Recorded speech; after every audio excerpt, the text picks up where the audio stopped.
안녕하세요. H증권 이창환입니다. 반갑습니다. 저희가 방송에서 이창호 사장님하고 뭐 여러 가지 종목 이야기를 해본 적이 있는데 팔로 하다 보니까 수익률도 괜찮았고 또 실제 방송 코너에서 수익률을 대비를 한다면서요. 매주 금요일에 종목 소개를 하는 코너가 있는데 종목 수익률이 좋아요. 근데 내가 잘 알지. 그래서 내가 종목 월드컵으로 사장님이랑 가고 싶은 거야. 어때요? 마음에 드세요? 저 원래 좋아요. 왜냐면 저는 이제 직접 영업직이기 때문에 뭐 거시적인 그런 시험도 중요하지만은 저희 또 시험 담당하는 또 부서가 또 따로 있거든요. 그래서 거기서 도움 좀 받고 그리고 저도 이제 뭐 시험 좀 보지만은 종목에 이제 실제 실적 매매를 하기 때문에 종목에 더 집중해야 될 필요가 좀 있습니다. 네, 그래서 저희가 종목 월드컵 편으로 한번 1편의 준비를 봤거든요. 가장 핫한 섹터 내에서 한번 골라볼게요. 저는 뭐 2차전지 전기차 배터리 섹터는 빼놓고 시장 얘기를 할 수 없을 거라고 생각해요. 보통 K배터리 하면 삼형제가 있는데 제일 못 가는 빼고 삼성 SDI랑 LG화학 딱 비교했을 때 딱히 뭐 1등 종목 LG화학을 우선 봐야 된다고 보고 있습니다. 무조건적으로. 그러니까 조정은 삼성 SDI가 매수하면 딱 좋게 조정을 받았어요. 최근에요. 43만 밑으로 조정이 나와서 웨스타점 나왔고 그리고 LG화학은 21선까지 조정이 안 나온 상태에서 11선만 살짝 깨서 지금 단독이 나와서 둘 다 좋아요. 둘 다 지금 매수 타점으로 보시면 좋을 것 같고 LG화학이 지금 전체 그 상반기 배터리 점유율이 24.2%로 그 전체 1위고 삼성 SDI가 6% 정도 되거든요.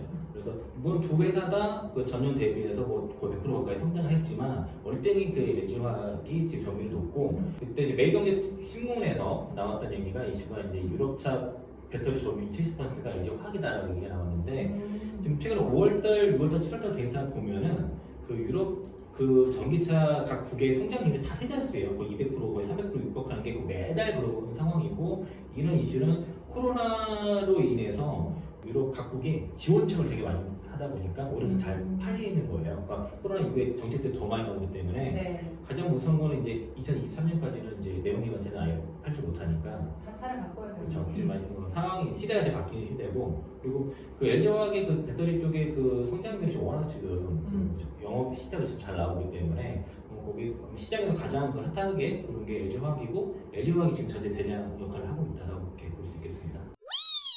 나는 이번에 LG전자가 급등하기 전에는 나는 그냥 화학주로 봤어요. LG 화학? 그러니까 본업이 화학에 더 비중이 높은 종목으로 봤는데 일단은 전기차 비중보다는 본업 화학 비중이 더 높잖아요. 아직까지도. 그 상반기 그 LG화학의 그 전체 매출 비중은 그러니까 그 배터리 부분 매출 비중 37.2% 정도 돼서 역대 최고치고요. 이 부분은 계속 올라갈 거라고 보고 있고 지금 그 LG화학이 사실 계속 하려고 하고 싶어하는 게 배터리 사업이랑 화학 사업을 분리를 하는 거예요. 그러니까 그 가능성도 열어둬야 될 것 같은데 뭐 될지 안 될지 모르겠지만 시도하다가 이제 실적이 안 나오니까 그 못했지만 만약 배터리 부분에서 뭐 영업이익자로 지금은 뭐 연간 1조 이상 2조로 간다 그러면은 오히려 불 가능성도 있거든요. 투자하신 분들은 그런 것도 염두에 볼 필요가 있다고 생각이 들고 그리고 워낙 성향성이 높아요. 그리고 투자도 지금 굉장히 적극적으로 하는 게 상반기에 2조 넘게 설비 투자를 했는데 그 절반 이상이 다 배터리 쪽에다 집중 베팅하고 있고 그렇게 수율이 안 나와서 고생했던 폴란드 쪽의 수율이 잘 나와요. 테슬라뿐만 아니라 유럽 전기차에 지금 LG화학 배터리가 많이 들어가거든요. 그래서 그 성장성으로 따지면 LG화학이 가장 탑픽으로 보이시는 게 타당하잖아요. 아니 근데 지금 9월에 그 테슬라의 배터리 얘기가 너무 많아가지고 이게 호재인가? 악재로 보는 분들도 꽤 많던데요. 악재를 보신 분들의 특징은 이게 뭐 이게 사실이지 아닌지 모르겠지만은 그러니까 2차전지 비중이 별로 없으신 분들이 더 그렇게 많이 실제로 그런 경우가 많고 수소차 쪽이라든가 다른 섹터의 비중이 많으신 분들이 그렇게 볼 가능성이 더 있다라고 저는 일단 보고 있고요. 대부분 그렇게 생각 안 하는데 간혹 물어보세요. 배터리 데이 이게 2차전지 쪽에 악재가 되지 않겠냐고 얘기를 하는데 솔직히 잘 모르겠어요.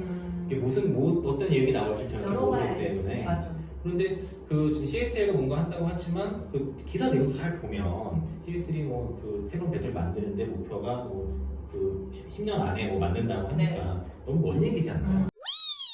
다음 섹터는 제가 5G 통신 장비주로 골라봤어요. 이 섹터도 핫하지 않나요? 왜냐면 에스테크를 중심으로 해서 뭐 서진 시스템, 오이 솔루션 그 개장주 여기는 KMW가 상대적으로 덜 움직여서 그런 거지 이제 뒤늦게 8월달에 많이들 올라갔어. SSK 같은 경우가 이제 그 삼성전자 밴더에 있는 종목들이 상대적으로 퍼포먼스가 좋았다고 볼 수 있겠습니다. 그 화웨이 제재 이슈가 있다 보니까 거기에 반대 수혜가 되는 맞아요. 그 미국의 주파수 경매 이슈에 그 수혜를 보는 종목들이 좀 세게 갔고요. 그리고 그 5G는 사실 특정 애널리스트의 의존도가 높아요. 특히 하나금융투자 거기에 김모 연구원. 네, 거기 애널리스트 영향이 되게 커요. 오늘도 맞아요. LG 플러스가 홍식이 형이 리포트 한번 내줘야지. 네, 그 LG 플러스가 오늘 상대를 강화했던 거는 LG 플러스가 만약에 화해 제재 이슈에 벗어나게 되면은 급등 나올 수 있다. 그래서 급등 나오기 전에 사야 된다라고 했었고, 그리고 6월 달부터 7월 달에 5G 랠리를 준비해야 된다. 5G가 이제 간다라고 주구장창 얘기를 하면서 8월 달에 좀 많이 7월 달부터 사실 달린 것도 있죠. 일단 뭐 대장주는 KMW를 빼놓을 수 없을 것 같고 그거랑 다산 네트워크스. 네, 그거 두 개가 딱 그 분이 최근에 추천하는 종목이에요. 우리도 영향을 KMW랑 다산 네트워크스를 최근 최출자로 지금 밀고 계세요. 네. 이유는 이제 그 가격 매력이 있는 KMW 그리고 3분기 실적 선행상을 가진 높은 다산 네트워크스 얘기를 딱 하고 있으시더라고요. 네. 다른 종목들이 좀 사긴 부담스러워요. 좀 지금 급등이 많이 나왔기 때문에 다산 네트워크 딱 선택을 하면 일단 저는 여기 오늘은 다산 네트워크를 좀 선택을 좀 할게요. 네. 이유는 KMW는 번번이 어니쇼크가 나와요. 좋은데 제가 어니 서프라이즈를 본 적이 없어.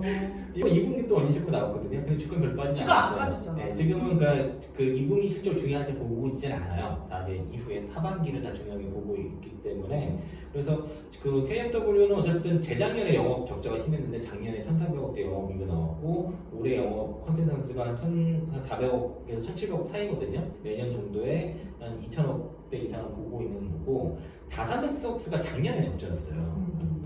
KMW는 재작년에 적자였고 그러니까 작년에 적자에서 올해 크게 턴어라운드를 하거든요. 올해 대략 그 영업이익이 1,000억대 보고 있거든요. 네. 그러면 지금 작년 적자에서 1,000억대 가게 되면은 그런 종목들이 주가가 더 많이 가게 되니까 그래서 주가 승리 측면에서는 다산 네트워크스를 보시면 좋고 다산 네트워크스의 단점은 전환사채 물량이나 이런 것 때문에 그 주가 영향을 받았지만은 사실 KMW가 12,000원대에서도 한 그 CB 물량도 많아서 이슈가 있었는데도 결국에는 8배 갔어요. 8번 가고 했는데 다산 네트워크가 실적으로 그걸 이겨낼 수 있을 거로 보고 있고 그리고 그 회사에서도 12발행 뭐더 이상 과도하게 하지 않겠다고 얘기를 했었거든요. 실적 성장성에 초점을 맞춘다면 다산 네트워크가 좀 더 낫다, 매매하기가 훨씬 낫다라고 말씀드리겠습니다. 종목 월드컵 외에 사장님이 지금 꼽고 있는 하반기 종목 지금 질문 바로 들어간 거예요? 아니요, 더 다시 여쭤볼게요. 이참 사장님이 눈여겨보고 있는 종목, 하반기 기대하는 종목. 사실은 원래 우리 사전에 종목 섹터를 딱 한정을 하기 때문에 소비자는 5 종목에서 고르자면은 네. 어제 오늘인가 제가 그 타방송사에서 소개했던 종목이 이스페타시스였었어요. 네. 이게 이제 어떤 이슈가 있었냐면은 그 5 섹터 보고서 했었는데 동사가 이제 사실 작년에 좀 조금 나왔거든요. 원자가 한 245 정도 적다 많았는데 올해 그 171억 정도 흑자 전환이 예상이 되고 네. 내년에 333억 정도 영업이 컨센이 잡혀서 도대체 왜 이렇게 컨센이 잡혔나를 좀 살펴보니까 네. 최근 주가 움직임도 괜찮고 연기금과 투신 중심으로 기관 매수가 막 들어오고 있더라고요. 그리고 주가도 제법 바닥권에 있어서 살펴보니까 화웨이 이슈가 가장 컸던 것 같습니다. 하웨이. 네, 그 주요국들이 화웨이 5G 장비를 사용을 배제를 함으로써 네. 그 삼성전자 장비들이 채택 가능성이 높아지는데 동사 거기에 MLB를 납품을 해요. MLB라는 게 그 초고다층 그 인쇄 회로 기판인데 여기에 동사가 최근에 2분기 실적 그 수주 실적이 지금 사상 최대로 지금 잡혀 있어서 그 2분기 영업 그 흑자 전환 달성하고 1분기 적자였거든요. 그리고 3분기 때 흑자가 더 그 영업이 더 올라가면서 올해 그 실적 턴어라운드 원인이 되면서 내년에 더 많이 성장하는 그림이고 이스페타시스는 특이한 게 이제 종목이 좀 시총 작다 보니까 한번 불붙기 시작하면 그 상승폭이 제법 세게 나와요. 그래요? 네, 이 종목이 조금 되게 가벼워요. 그렇구나. 그래서 잡을 때 막 따라가면 안 돼. 약간 불나방 성격이 있구나. 네.